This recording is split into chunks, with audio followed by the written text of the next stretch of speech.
Hello dear students, मैं हूं यासिर खान और आप देख रहे हैं मेरा YouTube channel learn chemistry with Yasir Khan. Dear students, आज का हमारा जो टॉपिक है वो है केमिकल स्पीशी के बारे में। तो आज के लेक्चर में हम कवर करेंगे कि केमिकल स्पीशीज हमारे पास कितने होते हैं। उसमें हम आयन को पढ़ेंगे, मालिक को पढ़ेंगे और प्री रेडिकल जो है उसको पढ़ेंगे। तो आयन में हम जो आयन है उसके टाइप केटाइन और एनायन उसको डिस्कस करेंगे। इसके अलावा मालिक्यूल के जो टाइप्स है, मोनो एटॉमिक है, डाई एटॉमिक है और जो उसके जो टाइप्स है सारे उसको पढ़ेंगे। और इसके अलावा प्री रेडिकल जो है उसको हम आज के लेक्चर में डिस्कस करेंगे। तो चलते हैं अपने टॉपिक की तरफ और स्टार्ट करते हैं अपने टॉपिक को। सबसे पहले हमारे पास है केमिकल स्पीशीज। हमें केमिकल स्पीशीज के बारे में डिस्कस करना होगा कि केमिकल स्पीशी क्या है। तो इसकी डिफिनीशन ये है, दो species which take part in a chemical reaction. Chemical species हमारे पास वो स्पीशी होते हैं, वो एटम, मॉलिक्यूल या आयन होते हैं जो एक केमिकल रिएक्शन में हिस्सा लेते हैं। तो ये हमारे पास क्या होंगे, केमिकल स्पीशीज में कौन कौन से जो है स्पीशीज वो आते हैं। तो वो होंगे केमिकल स्पीशीज में भी। केमिकल स्पीशीज क्या हो सकते हैं, तो उसमें हमारे पास आयन जो है वो एक केमिकल स्पीशीज हो सकता है। इसके अलावा मॉलिक्यूलर आयन जो है वो एक केमिकल स्पीशी हो सकता है, क्योंकि आयन, मॉलिक्यूलर आयन जो है ये एक केमिकल रिएक्शन में हिस्सा लेते हैं।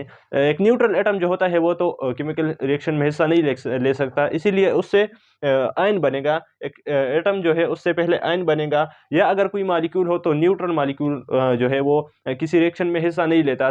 सबसे पहले उससे क्या बनेगा, उससे मॉलिक्यूलर आयन बनेगा, उसके बाद जो है वो रिएक्शन करेगा। इसके अलावा जो थर्ड नंबर हमारे पास है प्री रेडिकल। ये भी हमारे पास एक केमिकल स्पीशी है और इसको हम बाद में पढ़ेंगे कि ये किस तरह केमिकल रिएक्शन में जो है वो हिस्सा लेता है।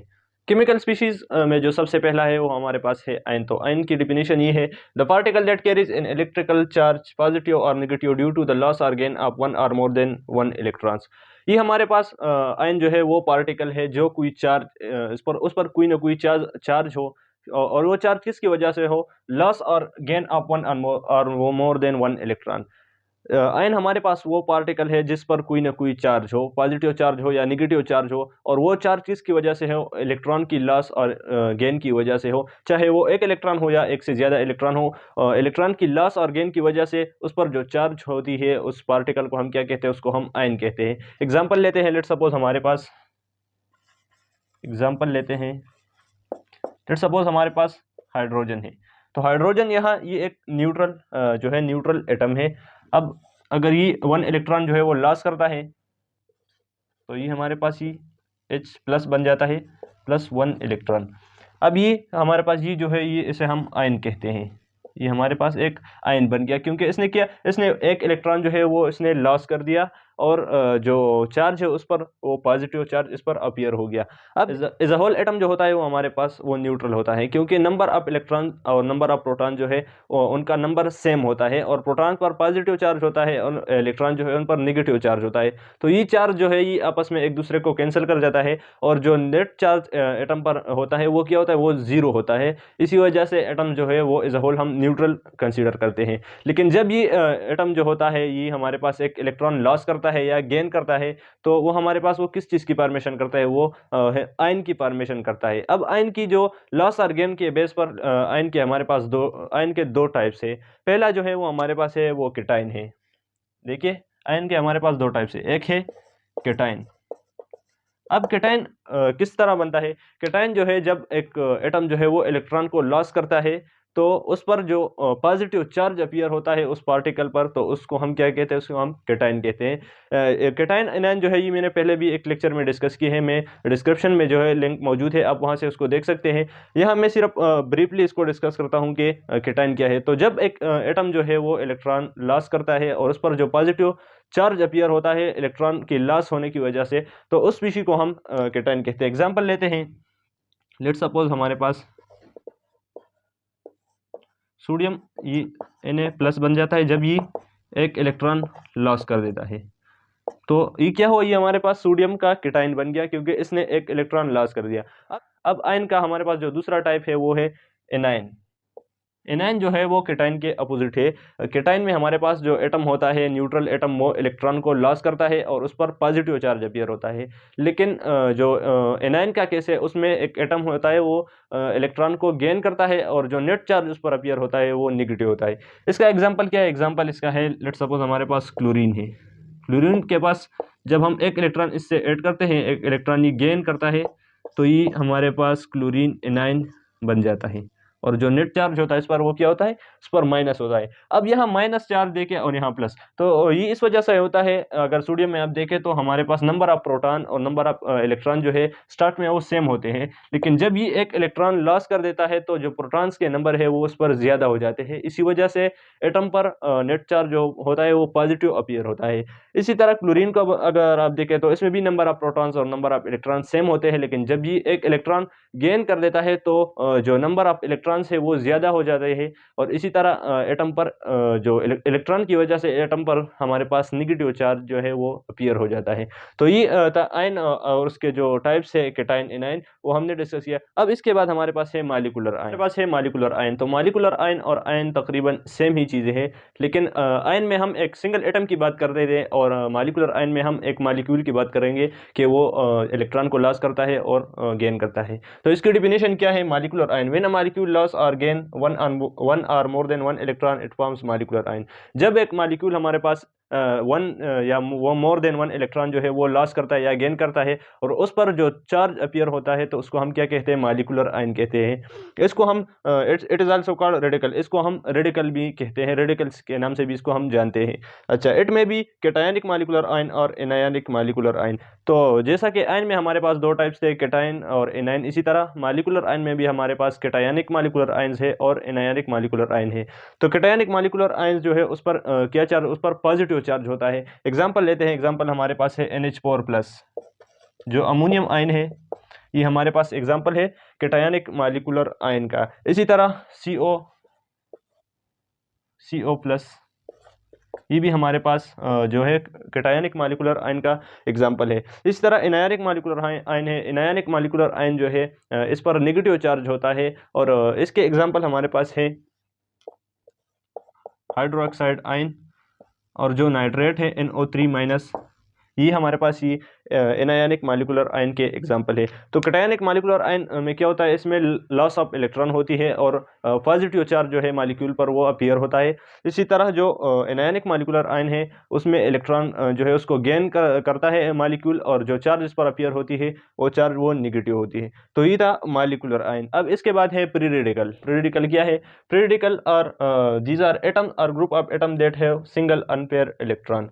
ये हमारे पास एटम होते हैं या ग्रुप ऑफ एटम होते हैं जिसमें हमारे पास जिनके वैलेंस शेल में अनपेयर इलेक्ट्रॉन होते हैं या सिंगल इलेक्ट्रॉन होते हैं। मतलब ये कि इनके वैलेंस शेल में हमारे पास ऑड नंबर ऑफ इलेक्ट्रॉन्स होते हैं जो कि अनपेयर, एक इलेक्ट्रॉन जो होता है इनमें वो अनपेयर होता है। तो इसी तरह ये हमारे पास दे है नो चार्ज, इन पर जो है इन पर कोई चार्ज नहीं होता। इसकी वजह ये है कि ये इलेक्ट्रॉन जो होते हैं इसमें ये लॉस और गेन की वजह से नहीं आए होते, लेकिन ये इसके अपने इलेक्ट्रॉन होते हैं, लेकिन क्या होते हैं, ये अनपेयर होते हैं, इसीलिए इस पर पीरियडिकल पर कोई भी चार्ज नहीं होता। अच्छा, दे आर वेरी रिएक्टिव, ये हमारे पे ये बहुत ज़्यादा रिएक्टिव होते हैं। ये जो होता है पीरियडिकल जो होते हैं ये बहुत ज़्यादा रिएक्टिव होते हैं क्योंकि इनमें अनपेयर इलेक्ट्रॉन होते हैं और वही चाहते हैं कि ये बॉन्ड फॉर्म करे और अपने आप को स्टेबल करे। अच्छा, they are represented by putting a dot over atom. इसको हम किस तरह रिप्रेजेंट करते हैं? तो इसको हम एक डॉट जो पीरियडिकल होता है उस पर हम क्या, उसको हम एक डॉट से रिप्रेजेंट करते हैं। लेट सपोज हमारे पास हाइड्रोजन का पीरियडिकल है, इसमें हमारे पास अनपेयर इलेक्ट्रॉन है, तो इसको हम किस तरह रिप्रेजेंट करेंगे? इसको हम इस डॉट से रिप्रेजेंट करेंगे, तो ये हमें ये शो करेगा कि ये पीरियडिकल है। अच्छा, अब इसकी फॉर्मेशन किस तरह होती है? तो पीरियडिकल की फॉर्मेशन हमारे पास होमोलाइटिक बॉन्ड फिजन जो होते हैं उसके नतीजे में होती है और ये हमें पीरियडिकल देता है। लेट सपोज हम क्लोरीन की बात करें, क्लोरीन पीरियडिकल की, तो क्लोरीन पीरियडिकल किस तरह बनता है? हमारे पास क्लोरीन मॉलिक्यूल है Cl2। अब इसकी जब होमोलाइटिक बॉन्ड फिजन हो जाए, होमोलाइटिक बॉन्ड फिजन, ये होमोलाइटिक बॉन्ड फिजन का मतलब ये है कि जो मॉलिक्यूल होता है उसकी ब्रेकडाउन इस तरह हो जाए कि जो इलेक्ट्रॉन्स शेयर हुए होते हैं वो इक्वली डिस्ट्रीब्यूट हो जाए अमंग द बॉन्डेड एटम। जो बॉन्डेड एटम होते हैं वो इक्वल नंबर ऑफ इलेक्ट्रॉन जो है वो वापस ले ले, जो नंबर ऑफ इलेक्ट्रॉन होते हैं वो इक्वली डिस्ट्रीब्यूट हो जाए जो दो बॉन्डेड एटम है उनके दरमियान। अब यहाँ क्लोरीन है, क्लोरीन मॉलिक्यूल है, तो जब इसकी होमोलाइटिक बॉन्ड फिजन हो जाए तो ये हमारे पास दो क्लोरीन पीरियडिकल देता है। इसमें हमारे पास 2 इलेक्ट्रॉन शेयर हुए थे। क्लोरीन मॉलिक्यूल में हमारे पास 2 इलेक्ट्रॉन शेयर हुए थे। इसी वजह से जब इसकी होमोलाइटिक बॉन्ड पिजन हो गई तो ये जो इलेक्ट्रॉन है ये इक्वली डिस्ट्रीब्यूट हो गए। एक इलेक्ट्रॉन जो है वो एक क्लोरीन एटम को मिला और दूसरा इलेक्ट्रॉन जो है वो दूसरे क्लोरीन एटम को मिला। तो होमोलाइटिक बॉन्ड पिजन के नतीजे में हमारे पास 2 पीरियडिकल की फॉर्मेशन हो गई। तो पीरियडिकल जितने भी पीरियडिकल्स है उसकी फॉर्मेशन जो होती है वो होमोलाइटिक बॉन्ड पिजन के नतीजे में होती है। एग्जाम्पल क्या होंगे? तो एग्जाम्पल में हमारे पास सबसे पहला जो है वो है हाइड्रोजन का जो पीरियडिकल है, इसी तरह क्लोरीन पीरियडिकल है और H3C ये भी हमारे पास एक पीरियडिकल है। तो ये हमारे पास सिंगल एटम का पीरियडिकल हो गया और ये H3C जो है ये हमारे पास जो ग्रुप ऑफ एटम्स है, ग्रुप ऑफ एटम्स उसका एक पीरियडिकल हो गया।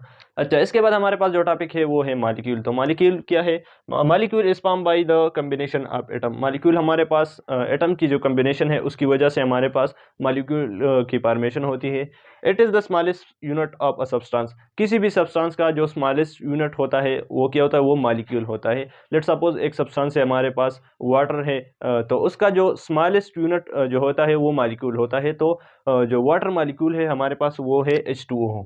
तो ये हमारे पास है, ये स्मॉलेस्ट जो है स्मॉलेस्ट यूनिट है एक प्योर सब्सटेंस का जो हमारे पास वाटर है, तो उसका ये हमारे पास एक स्मॉलेस्ट यूनिट है। अगर इसको हम फर्दर इसकी हम स्प्लिटिंग करेंगे तो ये हमारे पास फिर ये वाटर नहीं रहेगा, ये जो इसकी जो प्रॉपर्टीज़ है वो चेंज हो जाएंगी। इसके बाद हमारे पास है it is the smallest particle of matter which can exist free in nature. ये हमारे पास मॉलिक्यूल जो है ये मैटर का वो स्मॉलेस्ट पार्टिकल है, वो स्मॉलेस्ट पार्ट है जो नेचर में हमारे पास इंडिपेंडेंटली जो है वो एग्जिस्ट करता सकता है, मतलब प्रीली वो एग्जिस्ट कर सकता है, जो है वो रिएक्शन वगैरह ये नहीं करता। इसी तरह ये हमारे पास ही इंडिपेंडेंटली जो है वो रह सकता है।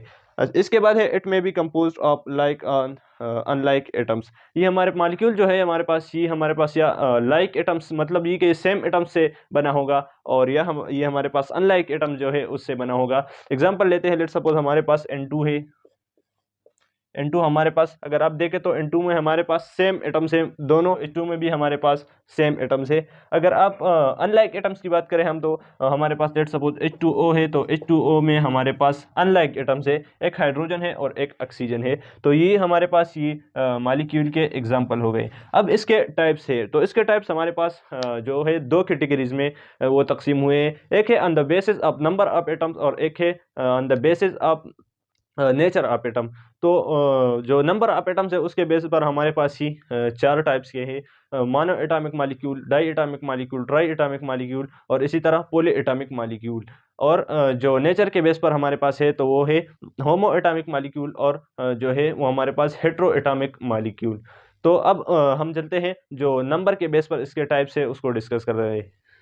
तो नंबर के बेस पर मॉलिक्यूल के टाइप्स है तो वो हमारे पास 4 टाइप्स है। सबसे पहला उनमें है mono atomic molecule. Mono atomic molecule का मतलब ये है कि वो मॉलिक्यूल जो सिंगल एटम पर मुश्तमिल हो, मतलब उसमें सिंगल एटम हो। तो इसके एग्जांपल है हमारे पास जो इनर्ट गैसेज है,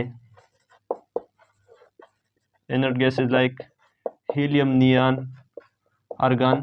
तो ये सारे जो है ये हमारे पास मोनो एटॉमिक मॉलिक्यूल के एग्जांपल है। अच्छा, इसके बाद है डाई एटॉमिक मॉलिक्यूल। जैसा कि नाम से जाहिर है इसमें हमारे पास 2 एटम्स होंगे। तो इसके एग्जांपल जो है एग्जांपल में हमारे पास है N2O2, इसी तरह HCl एटसेट्रा। तो ये हमारे पास ये क्या है? ये डाई एटॉमिक मॉलिक्यूल है क्योंकि इनमें हमारे पास 2 एटम्स होते हैं, चाहे वो सेम एटम्स हो या डिफरेंट एटम हो, लेकिन नंबर के बेस पर हम ने इसको डिस्ट्रीब्यूट किया है कि ये मोनो एटॉमिक मॉलिक्यूल है, डाई एटॉमिक मॉलिक्यूल है। अच्छा, इसके बाद है try atomic molecule. Triatomic molecule का मतलब ये है कि इसमें 3 एटम्स हो गए। एग्जाम्पल लेते हैं कार्बन डाइऑक्साइड का, तो इसमें हमारे पास 3 एटम्स है। इसी तरह मॉलिक्यूल जो है H2O, ये भी हमारे पास ट्राई एटॉमिक मॉलिक्यूल है। इसी तरह ओजोन का अगर आप देखें O3 एक्सेट्रा, तो ये हमारे पास ट्राई एटॉमिक मॉलिक्यूल है क्योंकि इसमें जो है ये मॉलिक्यूल जो है ये 3 एटम से बना है। अच्छा, इसके बाद है पॉली एटॉमिक मॉलिक्यूल। तो जब किसी मॉलिक्यूल में नंबर ऑफ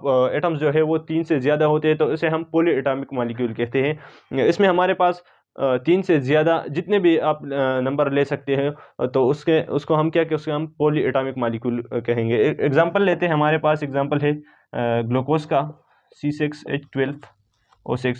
तो यहाँ आप देख सकते हैं कि इसमें हमारे पास जो है वो 12+6, ये हमारे पास 24 जो है। इसी तरह H2SO4 है, तो ये भी हमारे पास पॉली एटॉमिक मॉलिक्यूल है। इसी तरह आप और एग्जांपल भी ले सकते हो। ये हमारे पास सीधा types of molecule on the basis of number के बेसिस पर हमारे पास मॉलिक्यूल के कितने टाइप्स है। तो उनमें मोनो एटॉमिक मॉलिक्यूल है, diatomic molecule, triatomic molecule और पॉली एटॉमिक मॉलिक्यूल। तो इनमें कुछ मॉलिक्यूल ऐसे होते हैं जिनमें नंबर ऑफ एटम्स जो होते हैं वो बहुत ज़्यादा होते हैं, very huge number of atoms पर वो मॉलिक्यूल मुश्तमिल होता है, जैसा कि हमारे पास हेमोग्लोबिन है। तो ऐसे मॉलिक्यूल्स को हम मैक्रो मॉलिक्यूल्स से जानते हैं। तो ये हमारे पास ये थे मॉलिक्यूल्स के types on the basis of number of atom. अब इसके बाद है मॉलिक्यूल के types on the basis of number of on the basis of nature of atoms. जो नेचर ऑफ एटम्स के बेस पर हमारे पास मॉलिक्यूल के टाइप्स है कि आया मॉलिक्यूल में हमारे पास जो एटम्स है उनका नेचर सेम है, सेम एटम्स से बने हैं या डिफरेंट एटम से बने हैं, उनका नेचर डिफरेंट है। तो सबसे पहले उनमें हमारे पास जो है वो है होमो atomic molecule, the molecule which consist of same atom. ये हमारे पास होमो एटॉमिक मॉलिक्यूल, हमारे पास वो मॉलिक्यूल्स होते हैं जो कि सेम एटम से बने होते हैं। एग्जांपल लेते हैं H2O, H2N2, Cl2 और S8 जो हमारे पास है, ये है होमो एटॉमिक मॉलिक्यूल के एग्जांपल। इसमें अगर आप देखें H2 में H2 मॉलिक्यूल में, तो इसमें हमारे पास दो एटम्स है और दोनों ही सेम नेचर के हैं, मतलब दोनों हाइड्रोजन एटम्स है। इसी तरह N2 और क्लोरीन मॉलिक्यूल में अगर आप देखें S8 में देखें तो 8 एटम्स हैं, वो भी सारे के सारे सल्फर के। इसी तरह हमारे पास जो दूसरा टाइप है वो है हेट्रो एटॉमिक मॉलिक्यूल। तो ये हमारे पास वो मॉलिक्यूल्स है, molecules consist of different atoms. ये हमारे पास वो मॉलिक्यूल है जो कि डिफरेंट एटम्स पर मुश्तमिल होते हैं। ये डिफरेंट एटम्स जो है वो कंबाइन होते हैं और इस मॉलिक्यूल हेट्रो एटॉमिक मॉलिक्यूल जो है उसकी फॉर्मेशन करते हैं। तो इसकी एग्जांपल हमारे पास है H2O, HCl, ये वगैरह बहुत सारे एग्जांपल हो सकते हैं, लेकिन हमने इस H2O और HCl जो है उसको हमने लिया। H2O में अगर आप देखें तो दो हाइड्रोजन है और एक ऑक्सीजन है। तो इन दोनों एटम्स का जो नेचर है हाइड्रोजन और ऑक्सीजन का, ये दोनों एक दूसरे से बहुत ज़्यादा डिफरेंट है। और इसी तरह HCl को अगर आप देखें तो इसका नेचर जो है एटम्स का, वो भी एक दूसरे से डिफरेंट है। तो on the basis of nature of atoms हमारे पास जो मॉलिक्यूल के टाइप्स है वो हमारे पास है वो होमो एटॉमिक मॉलिक्यूल है और हेट्रो एटॉमिक मॉलिक्यूल। होमो एटॉमिक मॉलिक्यूल को हम एक दूसरा नाम भी बोलते हैं, जिसे हम होमो न्यूक्लियर मॉलिक्यूल भी हम इसे कह सकते हैं। और इसी तरह हेट्रो एटॉमिक मॉलिक्यूल को हम हेट्रो न्यूक्लियर मॉलिक्यूल भी कह सकते हैं। तो ये था हमारा आज का लेक्चर, जिसमें हमने केमिकल स्पीशी को डिस्कस किया और उसके जो टाइप्स है, मतलब आयन्स है, मॉलिक्यूलर आयन और रेडिकल को हमने डिस्कस किया। इसी तरह हमने मॉलिक्यूल जो है उसके टॉपिक को भी कवर किया, उसके जो टाइप्स है on the basis of number and on the basis of nature, उसके जो टाइप्स है वो हमने डिस्कस किए। इंशाल्लाह हमारा जो नेक्स्ट लेक्चर होगा वो होगा मोल और एवोगाड्रो नंबर पर। तो अगर आपको हमारी वीडियो अच्छी लगी हो तो वीडियो को लाइक कर दीजिए और चैनल को सब्सक्राइब कर दीजिए।